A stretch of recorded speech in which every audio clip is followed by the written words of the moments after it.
আল্লাহ পাক যখন এই পৃথিবী সৃষ্টি করেছেন একটা সময় সীমা নির্ধারণ করে দিয়েছেন। ওই সময় আসলে আমাদের সবাইকে চলে যেতে হবে। We must return to our Lord. আমাদের প্রত্যেককেই আল্লাহর কাছে ফিরে যেতে হবে, ঠিক কিনা বলেন? কেমন করে ফিরে যেতে হবে?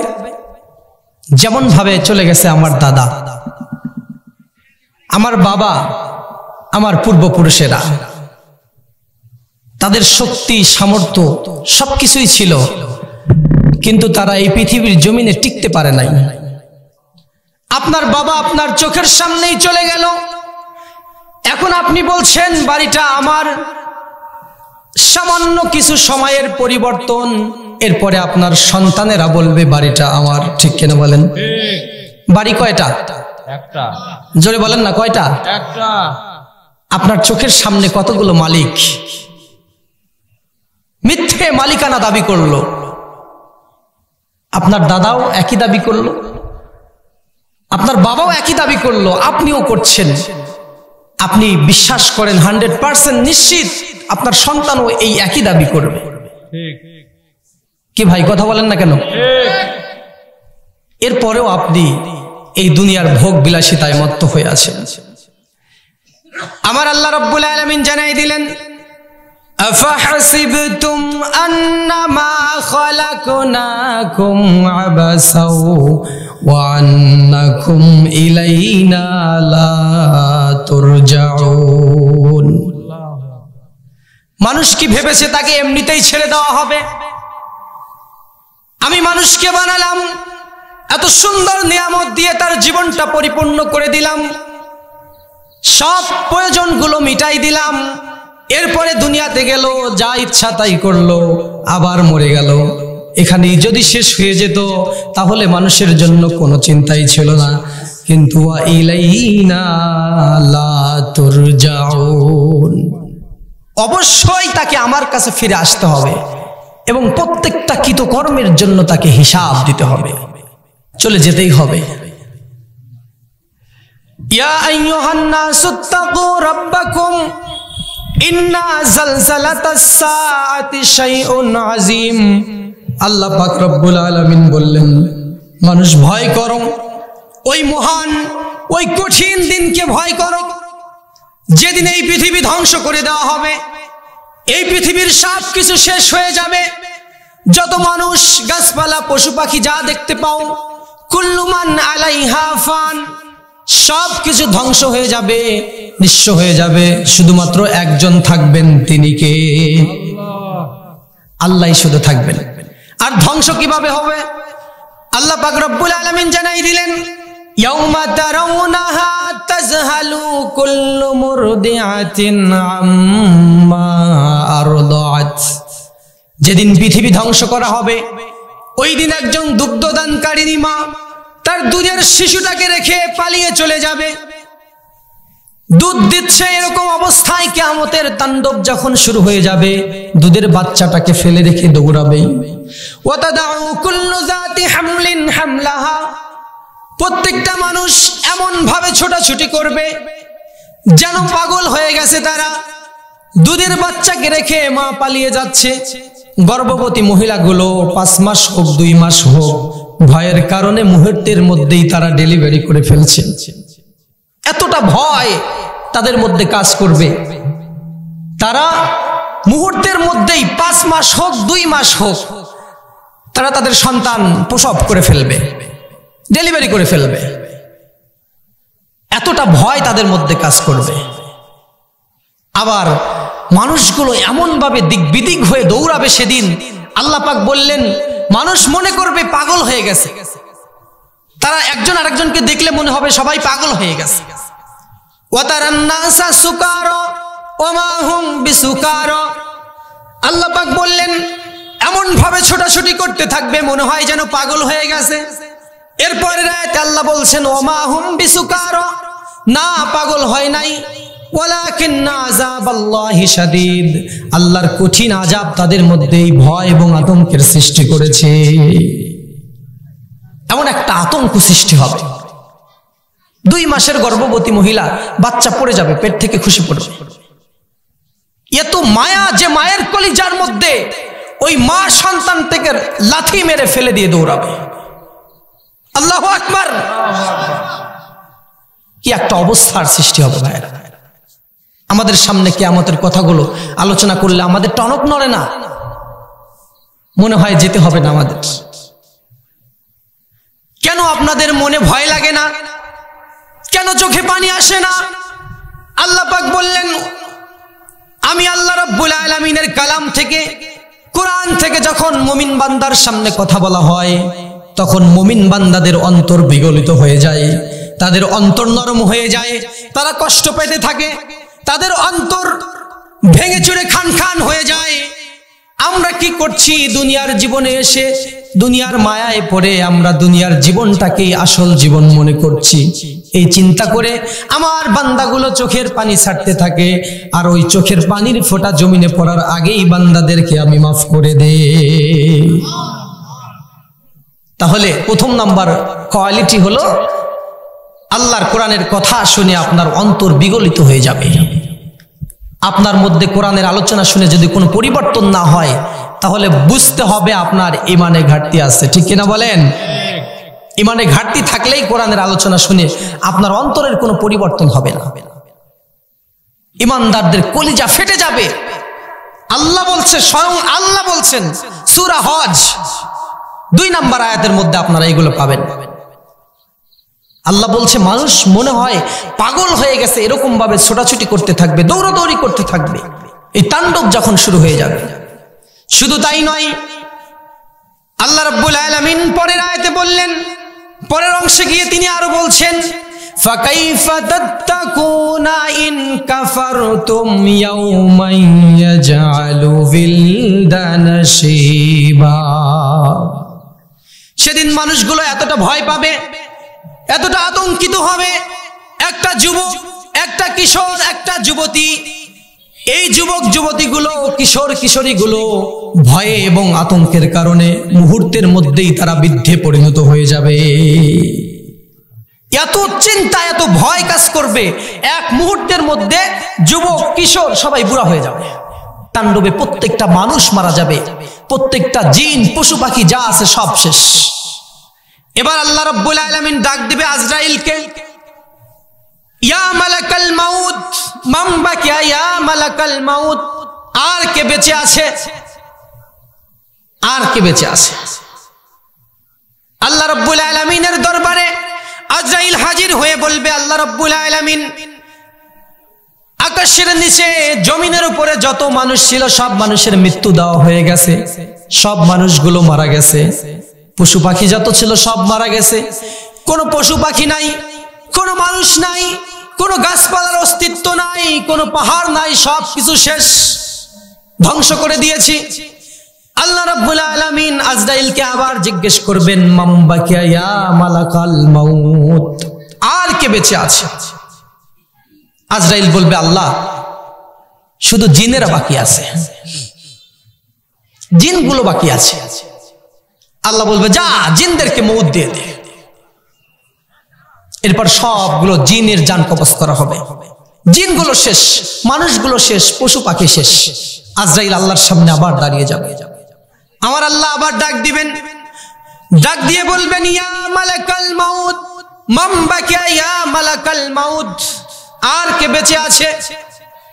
এবার আজরাইল বলবেন, জমিনের সমস্ত মানুষের জান কবজ করা হয়ে গেছে, যত পশু পাখি ছিল, মানুষ ছিল, জিন ছিল, সব শেষ হয়ে গেছে। এখন শুধু আসমানে আপনার ফেরেশতাগুলো জীবিত আছে, শুধু ফেরেশতারা আছে। আল্লাহ বলবে, যা ফেরেশতাদের মউত দিয়ে দে। ভাইরা লক্ষ্য করবেন, কান দুটো খরগোশের মতো খাড়া করে কথা শুনবেন।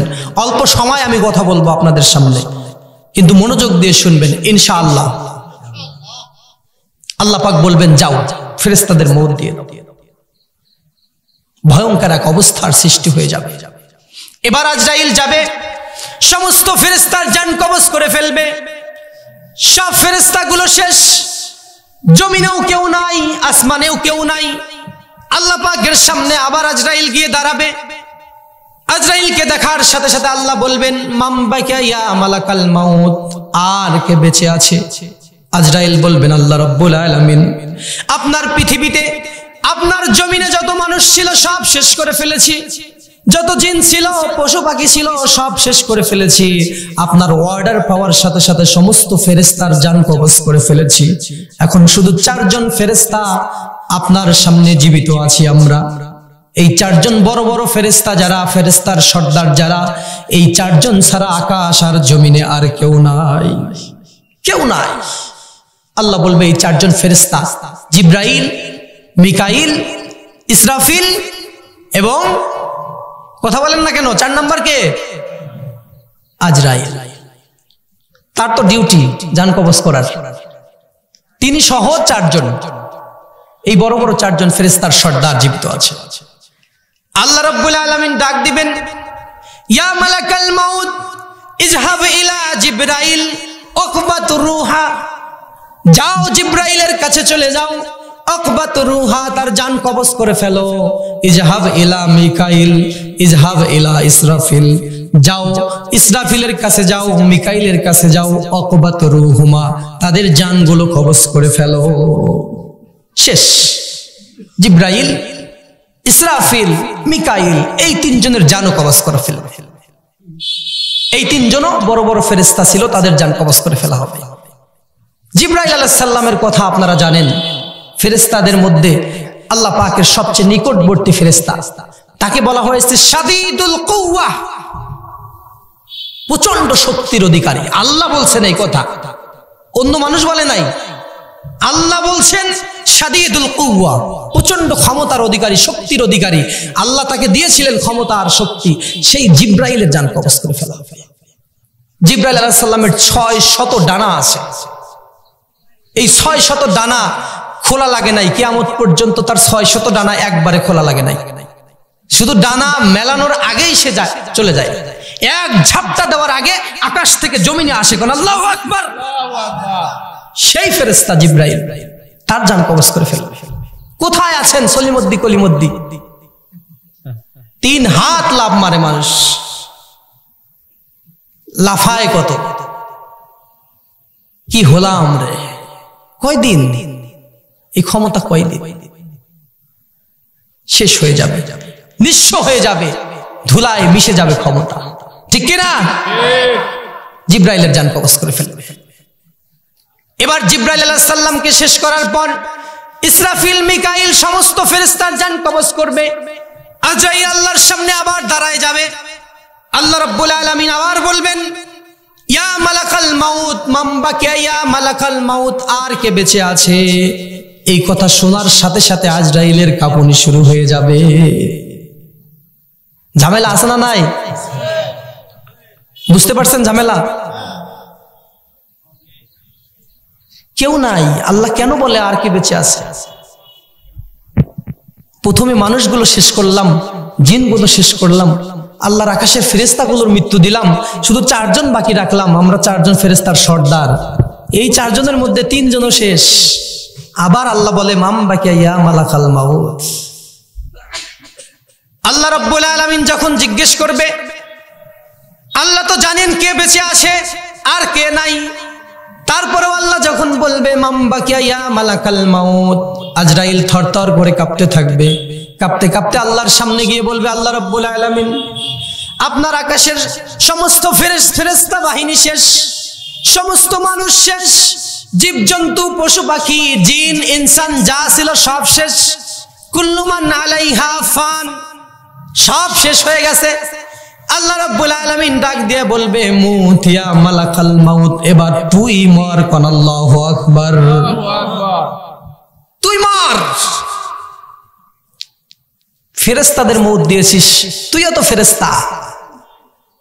বাকি থাকবে একজন চিরঞ্জীব, চিরস্থায়ী, যার কোনো মৃত্যু নাই। চিল্লায় বলেন তিনি কে? আল্লাহু আকবার। জমিন প্রকম্পিত হয়ে যাবে আল্লাহর নামটা যখন নেবেন। কালেমাতুল্লাহি হিয়াল উলিয়া, তার নাম সবার উপরে। তিনিই থাকবে চিরস্থায়ী, যার কোনো শেষ নাই, কোনো শুরু নাই। হুয়াল আউয়ালু ওয়াল আখিরু ওয়াল যাহিরু ওয়াল বাতিন, সব শুরু, সবকিছুর শেষ তিনি, সবকিছুর মূল তিনি প্রথম, তিনি শেষ। আমরা চাইবো তার কাছে, আমরা তাকে ছাড়া আর কারো সামনে মাথা নত করব? মাথা নত করা যাবে না।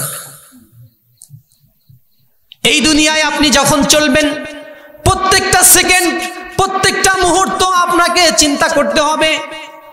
আমার বাপদাদারা ঠিক আমাদের মতোই চলাফেরা করেছে, আমাদের মতো করেই বাজারে গিয়েছে, আমাদের মতো করেই সংসার করেছে, তারা আজকে নাই, আমাদেরকেও চলে যেতে হবে। এই পৃথিবীতে কত শক্তিশালী মানুষ এসেছিল, এই শক্তিশালী মানুষগুলো টিকতে পারে নাই। কত দুর্বল মানুষ এসেছিল, তারাও চলে গেছে। কত সম্পদশালী মানুষ এসেছিল, তারাও চলে গেছে। কত ফকির ছিল, তারাও চলে গেছে। কত বাদশা ছিল, তারাও চলে গেছে। বাদশা ফকির কেউ এই পৃথিবীতে চিরস্থায়ীভাবে বসবাস করতে পারে না। আল্লাহ পাক আজরাইলকে বলবেন, মর, তুই মর। এখন সবার জান তিনি কবজ করলেন, তার জান কবজ করবেন কে? বলেন না কেন? আজরাইলের জান কবজ করবেন কে? সবাই বলেন নাই, কেউ কেউ বলছেন নিজেই, আবার কেউ বলছেন আল্লাহ। আজরাইলের জান কবজ করবেন কে? আজরাইল বলবে, আল্লাহ, আমি যদি জানতাম পৃথিবীর শুরু থেকে যে আমাকে চলে যেতে হবে, আমি সবার জান কবজ করেছি, কিন্তু এইটা কখনো মাথায় আসে নাই যে আমাকেও মরতে হবে। এটা মাথায় আসে নাই। যদি এইটা আমি আগে থেকে জানতাম, এই বিশাল একটা দায়িত্ব আমি আল্লাহ রাব্বুল আলামিন আপনার কাছ থেকে নিতে চাইতাম না, মানা করতাম, অন্য দায়িত্ব নিতাম। সে শুধু জান কবজ করেই গেছে, তার হুঁশ নাই, তাকেও মরতে হবে। আল্লাহ বলবেন, কোনো কথা নাই, এবার তুই মার। আল্লাহু আকবার। জান্নাত এবং জাহান্নামের মাঝখানে আরাফ নামে একটা জায়গা আছে, সেই জায়গায় আজরাইল দাঁড়াবে। আরাফ নামে কোরআন একটা সূরাও পাবেন আপনারা। এই জান্নাত এবং জাহান্নামের মাঝখানে দাঁড়ায়া আজরাইল আলাইহিস সালাম প্রচন্ড জোরে একটা চিৎকার দিবেন। এমন এক চিৎকার দিবেন, ওই চিৎকার যদি পৃথিবীর মানুষ শুনতে পেত, তখন যদি পৃথিবীতে মানুষ, জিন, ইনসান কিছু থাকতো, কারো জান কবজ করা লাগতো না, ওই চিৎকারেই সব মরে যেত। এত জোরে একটা চিৎকার হাঁকিয়ে আজরাইল নিজেও মারা যাবে। আল্লাহু আকবার। আকাশেও কেউ নাই, জমিনেও কেউ নাই, আকাশেও শূন্য, জমিনেও শূন্য, সারা পৃথিবী জুড়ে পানি আর পানি, কিচ্ছু নাই। সব কিছু ধ্বংস করে দেওয়ার পর আল্লাহ রাব্বুল আলামিন ডাক দিবে, ইয়া দুনিয়া আইনা আশজারুকি, হে দুনিয়া, তোর বড় বড় গাছগুলো কোথায়? আল্লাহ ডাকতেছে, ইয়া দুনিয়া আইনা আশজারুকি, তোর বড় বড় যে বিশাল বিশাল গাছ ছিল কোথায়? আইনা জিবালুকি, বড় বড় পাহাড়গুলো কোথায়? কোথায় গেল এগুলা? আইনাল জাব্বারিন, স্বৈরাচারী শাসকগুলো কোথায়? ডাক দিবে আল্লাহ, কোথায় গেল আজকে? সব শেষ। আল্লাহ রাব্বুল আলামিন এই পৃথিবীর যারা অহংকার করত, ক্ষমতার দাপটে যারা পা নিচে ফেলতে চাইতো না, এই সকল বাদশাদেরকে ডাক দিবে, কোথায়? আইনাল মুলক, রাজত্ব কোথায় গেল আজকে? জবাব দেওয়ার মতো কিচ্ছু নাই। আল্লাহ ডাক দিচ্ছেন, জবাব দেওয়ার মতো কিচ্ছু নাই। এরপরে আল্লাহ রাব্বুল আলামিন বলবেন, লিমানিল মুলকুল ইয়াউম, আজকে ক্ষমতার মালিক কে? এরপরে তিনি নিজেই বলবেন, লিমানিল মুলকুল ইয়াউম ওয়াহিদুল কাহ্হার, সেদিন একমাত্র পরাক্রমশালী আল্লাহর হাতে ক্ষমতা থাকবে। অহংকার মত করার মতো জমিনে আর কেউ থাকবে না। সব কিছু এই মৃত্যু নামক জিনিস দিয়ে অবসান ঘটবে সবার। যার শুরু আছে তার শেষও আছে। শেষ নাই একজনের, তিনি কে? তার কোনো শেষ নেই।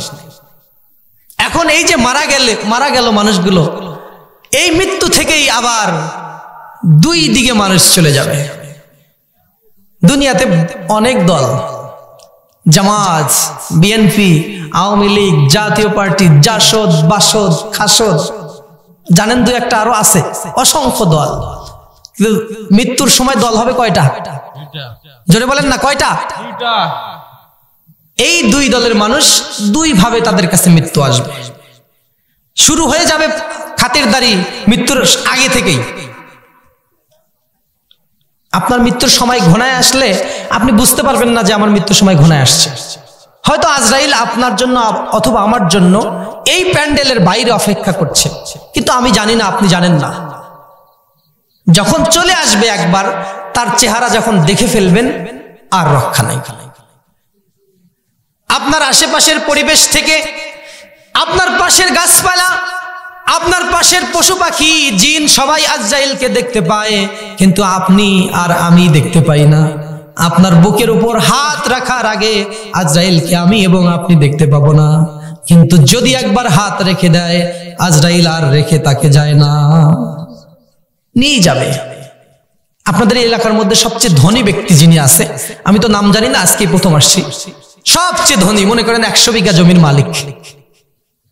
আজরাইল যদি ওই ব্যক্তির কাছে আসে, আজরাইলকে বলবে, আমি 50 বিঘা তোর নামে লিখে দিচ্ছি, আমাকে একটু 10 মিনিট সময় বাড়ায় দে। কি ভাই, দিবে? দিবে না?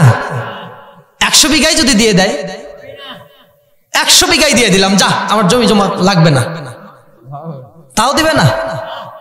আপনাদের এই পাশের বাজার পর্যন্ত ওই ব্যক্তির ছেলে চলে আসছে, এখন আজরাইলকে অনুরোধ করছে, বাবা একটু 2 মিনিট অপেক্ষা করো, আমার ছেলেটা আসবে, আমার ছেলেটাকে শেষবারের মতো একটু দেখে একটা ওসিয়ত করে তারপরে আমি যাই, বিনিময় 100 বিঘা জমি দিয়ে দিলাম, রাজি হবে? আহা, কি দুনিয়া! 100 বিঘা জমির কোনো মূল্য নাই। আপনার অন্তরকে প্রশ্ন করুন, আপনার বিবেককে প্রশ্ন করুন, 100 বিঘা জমির মূল্য আপনার কাছে ওই সময় থাকবে না। এই সারা বাংলাদেশ যদি আপনার হয়ে যায়, বাংলাদেশের মালিক যদি আপনি হয়ে যান, আর বাংলাদেশ সহ সারা পৃথিবী যদি আপনি আজরাইলকে দিতে চান, ওই সময় আজরাইল আপনাকে 1 মিনিট 1 সেকেন্ড সময় বাড়িয়ে দিবে না, ঠিক কিনা বলেন? 1 সেকেন্ড যেহেতু সময় পাওয়া যাবে না, এই সারা পৃথিবী সবকিছুর বিনিময়ে 1 সেকেন্ড বাড়তি করে পাওয়া যাবে না। এই সারা পৃথিবী এবং এই বাংলাদেশ সহ পুরো দুনিয়ার তাহলে কতটুকু দাম আপনি আর আমি একটু চিন্তা করে দেখি, কি দাম তাহলে দেখেন। মৃত্যু যখন চলে আসবে, আসার সাথে সাথে আমি আপনাদের বলছিলাম ভালো এবং খারাপ 2 রকম মৃত্যু হবে। একদল মানুষের কাছে মৃত্যু আসবে, এত সুন্দর একটা চেহারা নিয়ে আজরাইল আসবে, আলা সূরাতিশ শাব, একটা যুবক হবে, যুবকের আকৃতি নিয়ে, মিনাল আহসানিস সূরা, সুন্দর একটা আকৃতি নিয়ে আজরাইল চলে আসবে। আসার পরে সুগন্ধি থাকবে তার হাতে, জান্নাতি কাফন থাকবে তার হাতে, এত সুন্দর চেহারা নিয়ে সাদা ধবধবে জুব্বা পরে মৃত ব্যক্তির সামনে চলে আসবে। আসার পরে আজরাইল সালাম দিবে, আসসালামু আলাইকুম ইয়া আইয়াতুহান নাফসুল মুতমাইন্নাহ, সুন্দর করে সালাম দিবেন। সালাম দিয়ে ওই ব্যক্তিকে বলবে, ইয়া আইয়াতুহান নাফসুল মুতমাইন্নাহ, হে পবিত্র আত্মা, হে প্রশান্ত আত্মা, উখরুজি ইলা মাগফিরাতিম মিনাল্লাহ, আল্লাহর ক্ষমার দিকে আর আল্লাহর দয়ার দিকে বের হয়ে এসো। এত সুন্দর করে ডাক দিবে। আজরাইল ওই ব্যক্তিকে আজরাইলকে দেখার সাথে সাথে ওই ব্যক্তি খুশি হয়ে যাবে। এত সুন্দর চেহারা তো কখনো দেখি নাই। আলা সূরাতিশ শাব মিনাল আহসানিস সূরা, এর চেয়ে সুন্দর চেহারা হয়ই না। এত সুন্দর চেহারা নিয়ে একটা যুবক হয়ে আজরাইল আসবে। আজরাইলকে দেখার সাথে সাথে ওই ব্যক্তি অধীর আগ্রহে আজরাইলের কাছে এগিয়ে যেতে চাইবে। এত সুন্দর কখনো দেখি নাই আমরা। এই সুন্দর আকৃতি নিয়ে আসবে, আসার পরে সালাম দিবে, এরপরে বলবে, ইয়া আইয়াতুহান নাফসুল মুতমাইন্নাহ, জীবনে অনেক কষ্ট করেছো, উখরুজি ইলা মাগফিরাতিম মিনাল্লাহ, এবার এসো, মহা প্রতিদান পুরস্কারের পালা, আল্লাহর দিকে এসো, আল্লাহর দয়ার দিকে, আল্লাহর ক্ষমার দিকে, আল্লাহর জান্নাতের দিকে এসো। এই বলে হাত যখন দিবে আজরাইল, ওই মৃত ব্যক্তির আত্মাটা একটা শিশু যেমন মায়ের কোলে দুধ খেতে খেতে ঘুমায় পড়ে, এরকম স্মুথলি চলে আসবে। স্মুথলি এত সুন্দরভাবে চলে আসবে, মানুষ টের পাবে না, কোনো কষ্ট হবে না। আজরাইল আত্মাটা নিয়ে জান্নাতের দিকে চলে যাবে। আল্লাহ এমন একটা মৃত্যু যেন আমাদের সবার হয়, আমরা সবাই পড়ি আমিন। এখন আসুন দ্বিতীয় দল, তাদের মৃত্যু কি এইভাবে হবে কি ভাই? তাদের মৃত্যু এইভাবে হবে? যদি হইতো তাহলে তো আল্লাহর বিচার ঠিক হলো না। তাদের কাছেও মৃত্যু আসবে, কিন্তু এইভাবে আসবে না। একজন বেঈমান ব্যক্তির কাছে যখন আজরাইল আসবে, আলা সূরাতি মিন আতবাহির রাজুল, প্রচন্ড রকম ভয়ঙ্কর একটা খারাপ চেহারা নিয়ে আসবে। এত খারাপ চেহারা মানুষ কখনো জীবনে আর দেখে নাই। এই খারাপ নিকৃষ্ট দুর্গন্ধযুক্ত চেহারা নিয়ে আজরাইল ওই মৃত ব্যক্তির সামনে চলে আসবে। আসার পরে তাণ্ডব শুরু করে দিবেন। তার সাইজ হবে এত বড়, রিজলাহু ফিল আরদি ওয়া রাসুহু ফিস সামা, আজরাইলের পা থাকবে জমিনে, ওয়া রাসুহু ফিস সামা, তার মাথা থাকবে আকাশে। জমিনের মধ্যে পা আর মাথা থাকবে কোথায়? জোরে বলেন, কোথায় থাকবে? আকাশে থাকবে, আসমানে থাকবে। তাহলে জমিনে পা, আকাশে মাথা, দেখতে কেমন ভয়ঙ্কর লাগবে। আলা সূরাতি মিন আতবাহির রাজুল, এত নিকৃষ্ট চেহারা হবে আজরাইলের, এত নিকৃষ্ট চেহারা মানুষ কল্পনাও করতে পারে না। এই দুর্গন্ধ যুক্ত চেহারা, নিকৃষ্ট চেহারা নিয়ে আজরাইল এসে হাজির হয়ে যাবে ওই ব্যক্তির সামনে। এবার আজরাইলকে দেখার সাথে সাথে ভয়ে চোখ দুটো বড় বড় হয়ে যাবে, শুধু এদিক সেদিক ছটফট করতে থাকবে, বারবার শুধু আজরাইল থেকে পালাতে চাইবে। যতই চেষ্টা করবে পালিয়ে যাওয়ার জন্য, আজরাইল সামনে গিয়ে দাঁড়াবে, আর পালানোর কোনো পথ থাকবে না। ওই ব্যক্তিটা ছটফট করবে, ফাদাতাফাররাকা, একবার পায়ের নিচে যাবে, একবার মাথার কাছে আসবে। তার রুহুটা শুধু দৌড়াদৌড়ি করতে শুরু করবে। আমার ভাইয়েরা লক্ষ্য করুন, এই দিন আমাদের সবার সামনে প্রত্যেককেই চলে যেতে হবে। আমরা কেউ এই দিন থেকে পালিয়ে বেড়াতে পারবো না, ফিরতে পারবো না। এই দিনটাকে আমাদের জীবনের সামনে থেকে স্কিপ করে দিতে পারবো না। সবাইকে এই দিনের সম্মুখীন হতে হবে। এই মোক্ষম সময় সবার সামনেই আসবে, কিন্তু আমরা এখনো সুযোগ পাইছি, আমরা আমাদের ওই সময়টাকে যেন ভালোভাবে কাজে লাগাতে পারি। আমরা চাইলে আমাদের সামনে আজরাইল ভালো চেহারা নিয়ে আসবে, আমরা চাইলে আজরাইল আমাদের সামনে খারাপ চেহারা নিয়ে আসবে। এই ডিসিশন, এই সিদ্ধান্ত শুধু আমাদেরকেই নিতে হবে। যদি আমরা ভালোভাবে জীবন যাপন করি তাহলে আজরাইল ওই প্রথম ব্যক্তির মতো করে আমাদের সামনে আসবে। আর যদি জীবন যাপন উল্টাপাল্টা হয়ে যায় তাহলে আজরাইল আমাদের সামনে ভয়ঙ্কর চেহারা নিয়ে আসবে। এই ভয়ঙ্কর চেহারা নিয়ে আসার পর ওই ভালো মানুষের আত্মা যেভাবে আজরাইলকে দেখে আজরাইলের হাতে চলে গিয়েছিল, এই খারাপ মানুষের আত্মাটা এইভাবে যেতে চাইবে না, তাকে বারবার ধমক দিবে, ইয়া আইয়াতুহান নাফসুল খাবিসা, হে অপবিত্র আত্মা, উখরুজি ইলা সাখাতিল্লাহি ওয়া গাদাবিহি, আল্লাহর রাগের দিকে, আল্লাহর দয়ার দিকে, আল্লাহর অসন্তুষ্টির দিকে বের হয়ে আয়। সারা জীবন অনেক অন্যায় করেছিস। এই কথা যখন বলে আজরাইল ডাক দিবেন, আজরাইলের ডাক দেওয়ার সাথে সাথে আত্মাটা শুধু পালিয়ে বেড়াতে থাকবে। কিন্তু যে আত্মাটার হরণ করার জন্য এসেছে সে কখনো আত্মা রেখে যাওয়ার জন্য আসে নাই। খপ করে ধরবে, ধরার পরে এত জোরে টান দিবে, এই টান দেওয়ার সাথে সাথে একজন জীবন্ত মানুষের গায়ের চামড়াগুলো যদি টেনে টেনে খোলা হতো, ওই মানুষ যতটা কষ্ট পেত এর চেয়ে বেশি কষ্ট দিয়ে ওই ব্যক্তির জান আজরাইল কবজ করবে। কোন নাউযুবিল্লাহ। এমন নিকৃষ্ট একটা মৃত্যু থেকে আল্লাহ যেন আমাদের সবাইকে বাঁচান। আমরা সবাই পড়ি আমিন। এমন মৃত্যু আমরা কেউ চাই? এমন মৃত্যু আমাদের কারো কাম্য নয়। আমরা এই মৃত্যুটা আমাদের সামনে আসার আগেই আল্লাহর কাছে ফরিয়াদ করব, আল্লাহ যেন আমাদের একটা ভালো মৃত্যু দেন। আমরা সবাই পড়ি আমিন। এখানেই কি শেষ ভাইরা? এই মৃত্যু হয়ে গেল, এখানেই কি শেষ? এখানেই যদি শেষ হতো তাহলে তো ভালোই হতো। এখানেই শেষ হলে তাহলে কোনো কথাই ছিল না।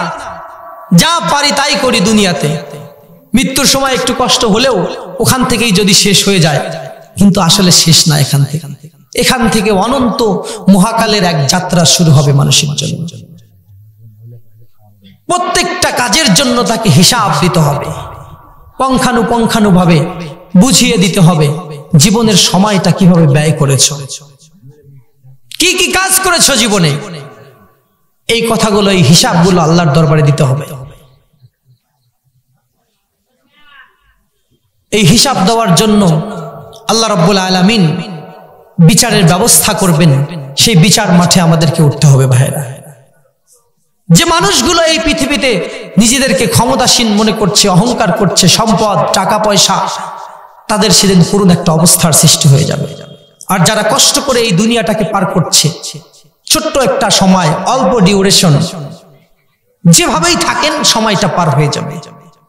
যারা হসপিটালে আজকে রাতে আছে তাদের সময়টাও, তাদের রাতটাও কেটে যাবে ভাই। আমরা যারা মাহফিলে আছি তাদের রাতটাও কেটে যাবে। যারা গানের মঞ্চে আছে, অনুষ্ঠান দেখছে, তাদের রাতটাও কেটে যাবে। এই দুনিয়ার সবচেয়ে জীর্ণ শীর্ণ ব্যক্তি ব্যথায় কাতরাচ্ছে হসপিটালে, তারও সময়টা কেটে যাবে। সবচেয়ে আমোদ আহ্লাদ ফুর্তিতে যে আছে তারও সময়টা কেটে যাবে। কিন্তু এই সময়টা কেটে যাওয়ার পর এই সময়ের হিসাবটা দেওয়া আমাদের জন্য কঠিন হয়ে যাবে।